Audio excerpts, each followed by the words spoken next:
said, empty your mind.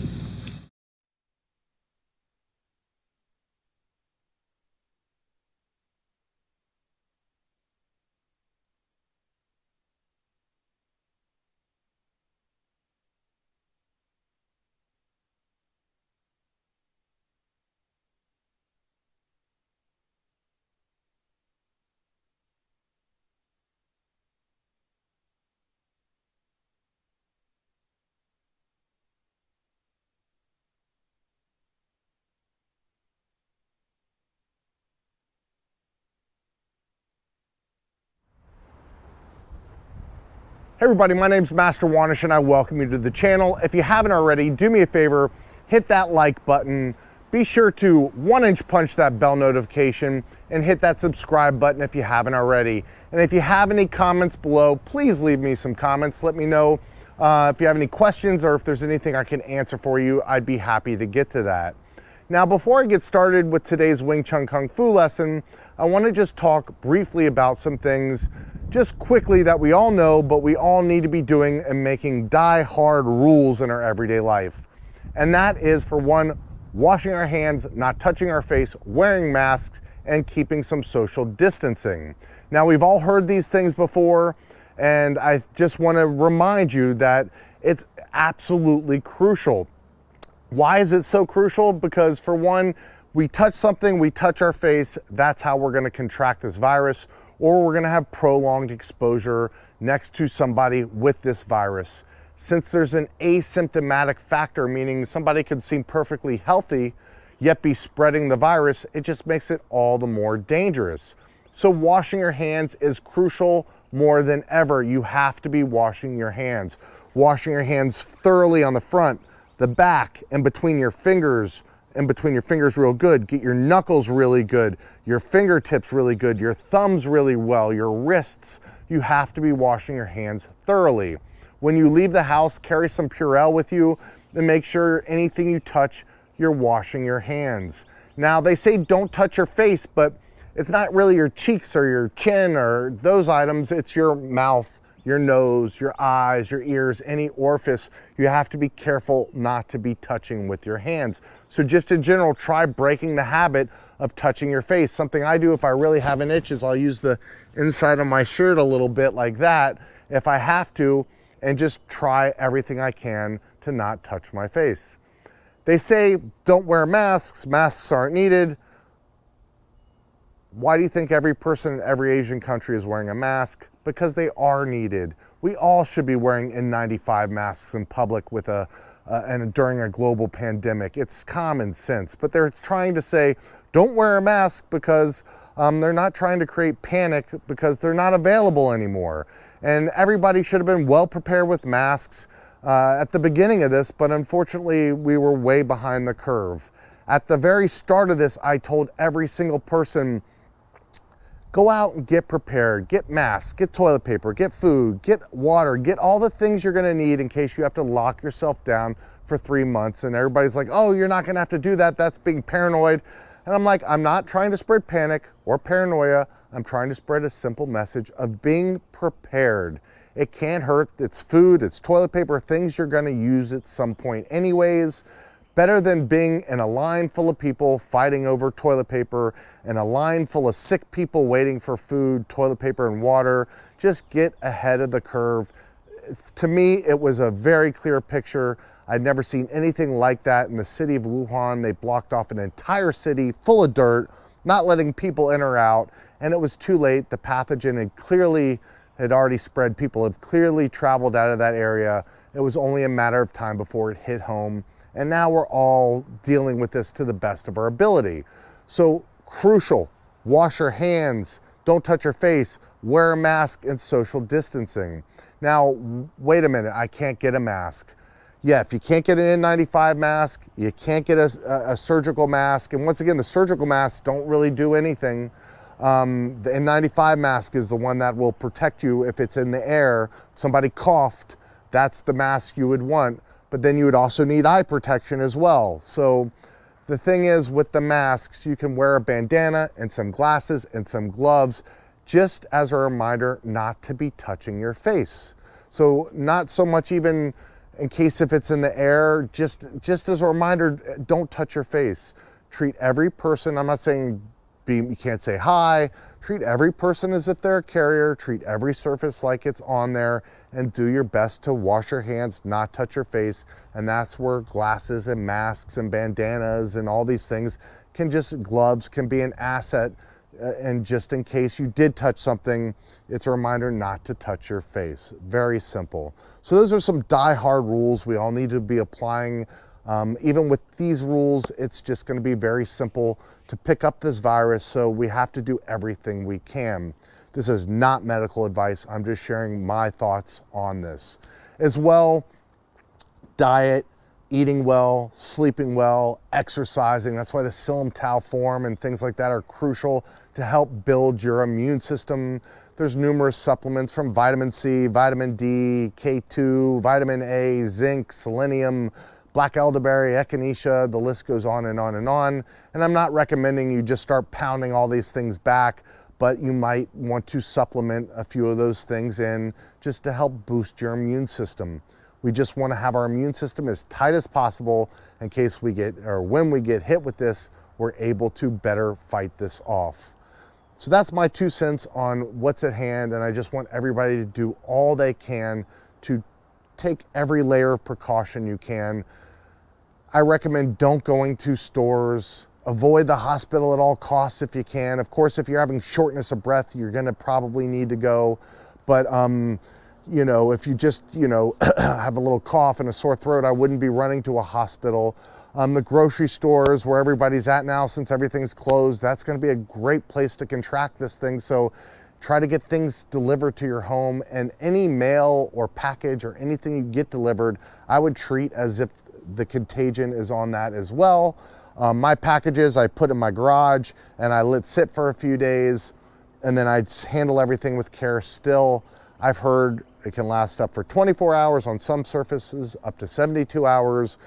They did a study on that boat and they found things lasting up to 17 days. So there's a lot of unknown factors here. You just have to take every layer of precaution. It just can't hurt. And since we all have a little extra time on our hands, most of us that are out of work, you can take that little extra time to wipe some things down, take the extra time to wash your hands a few extra times, and just take all the precautions you need to do to be safe.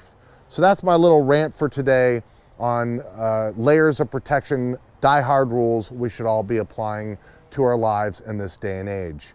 Now, I actually just filmed this whole video. Unfortunately, I didn't have the mic on, and I'm gonna have to cut this a little bit short today because my kids, dog, everybody's waiting for me, and it's a nice day, and I just wanna get them out and have some fun, get some vitamin D from the sun and all that good stuff. So I just want to talk briefly today about center and central line theory. Now, this is very well known. A lot of people know center line theory, Wing Chun Centerline, the center line, the center line. It's very, everybody's aware of it, but not too many people know much about it, and it's a very simple thing. The center line, if I'm in my front stance, is the true center coming out, the line coming directly from the center of my body. That's the center line. In a circular attack, meaning a hook punch comes, I face the danger with my center line. So my center line is facing that direct danger. I'm facing the danger. If I go like this to a hook punch and I don't have my center and all the support behind it, this is gonna just get collapsed. So in circular attacks in Wing Chun, we utilize our center line. And a linear or a straight attack, a straight punch, we're using our central line. Now this is something you don't hear a lot. You only hear center line, not central line. So if I'm in my right neutral stance, you would be following me in a left neutral stance, and we just drop our hands down and we go right to our chest and we go straight out. There's our center line. But now from me to you, if you're my attacker or partner in the camera, that's my central line. So we have 2 lines radiating from the center of our body, the center line and a central line. If you were to throw a straight punch, I'm in a right neutral, you're in a left neutral, you punched with your left hand, I sidestep and deflect with Pak Sao, Tan Sao, Bong Sao. Anything I do with this linear capping punch, deflection, It's all coming out my central line. And I'm using that to deflect. That's the line, the angle I'm taking. My center line would be going here. I'm not facing that. My center is away. My central line is towards. So this is some simple but crucial Wing Chun theory for everybody to understand. I will address this in more detail in other videos, but once again, in your neutral stance, my center line is here. My central line is towards you. You throw a punch, I'm here, boom, I'm coming out my central line to you, right? If I'm here and a hook punch comes, let's just say you throw a hook punch, boom, my center line is deflecting that. If it's a straight punch, I'm coming out my central line, right? So easier to show with partners, and I will dig out those clips in the next few lessons and really give you some great visuals to better understand center and central line theory. Now let's go ahead one time, and you know what? The other day we did Chum Kue and we did this exchange here, right? Because somebody asked about the Chum Kue form. I'm going to show you one other piece of the first set of the Chum Kue that I want you to practice, this just little piece. So when we do go over the Chum Kue form, from the piece we learned the other day and this piece today, it's going to make it very simple for you to pick up that first set of the Chum Kue. Without studying and breaking down these two pieces, it's a little overwhelming, the first set of the Chum Kue form. So let's do this. Left neutral stance for you, right neutral stance for me. And I'm going to go to my Bong Sao Wu Sao. Except this time, instead of switching like we did the other day, and the footwork is going to be from your left neutral to right neutral, left neutral to right neutral. Very simple footwork we've been covering. Except this time, I'm going to do a lop sao and an elbow. So I'm going to lop sao elbow. And then I drop my hands back like we did the other day. Bong Sao Wu Sao. Lead hand lop saos, rear hand elbows.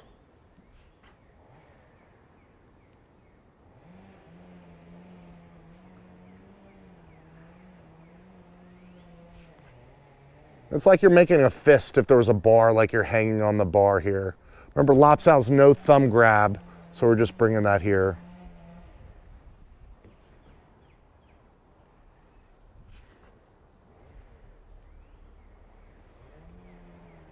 And you can just go back and forth. This is straight back, literally straight back, and this is straight out. So here's my line for my center, I'm just hanging that right there. And then I drop this hand down, this hand on top, Bong Sao Wu Sao, lop sao elbow. Bong Sao Wu Sao, lop sao elbow. Now we're in a right neutral stance. You should be in a right neutral stance. I'm in a left neutral. We're going to do this side. Bong Sao Wu Sao. Lead hand in a Bong Sao, rear hand in a Wu Sao. Lop sao elbow. Bong Sao Wu Sao moves out this way. Lop sao elbow. Bong Sao Wu Sao. Lop sao elbow. Bong Sao Wu Sao. Lop sao elbow. Bong Sao Wu Sao. Lop sao elbow.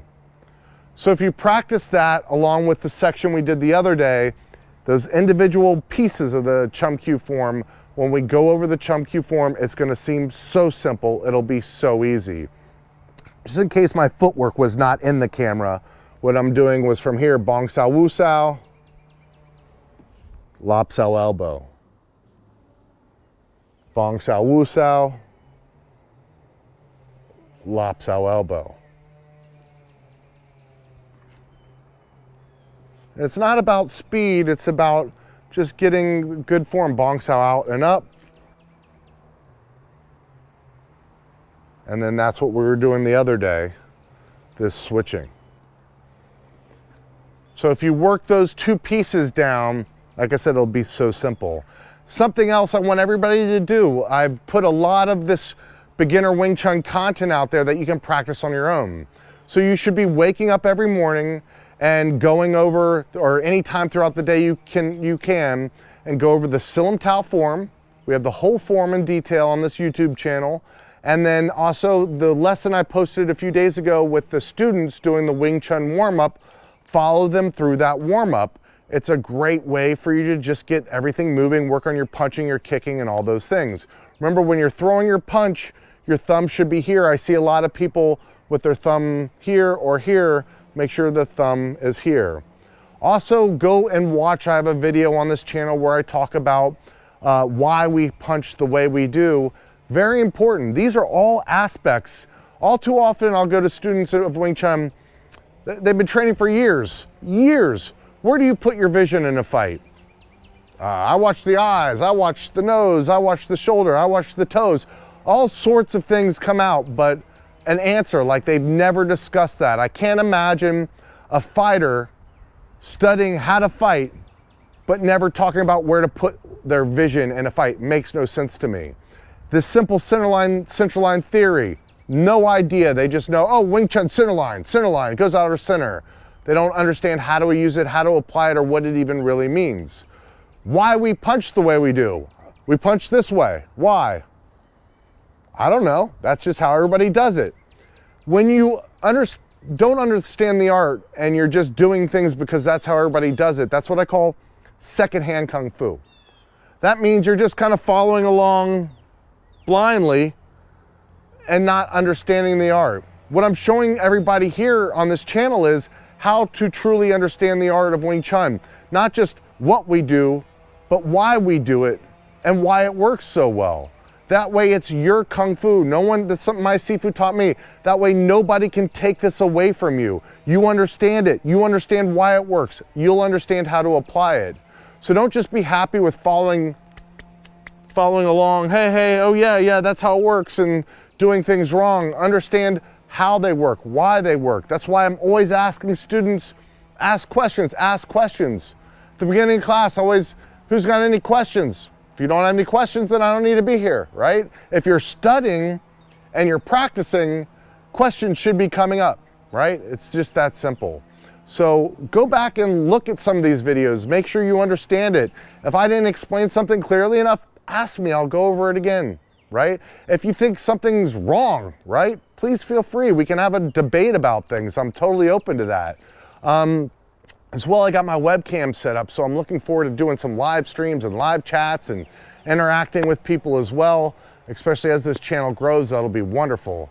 And I just greatly appreciate everybody's time. And once again, I just want you and yours to be happy, safe, and well. And I look forward to seeing everybody again in the near future. Thank you for joining me today, and I'll talk to you soon. Have a great day. Oh, do me a favor, hit that button maybe, or that one. Watch one of these videos and subscribe. Thanks again. Take care.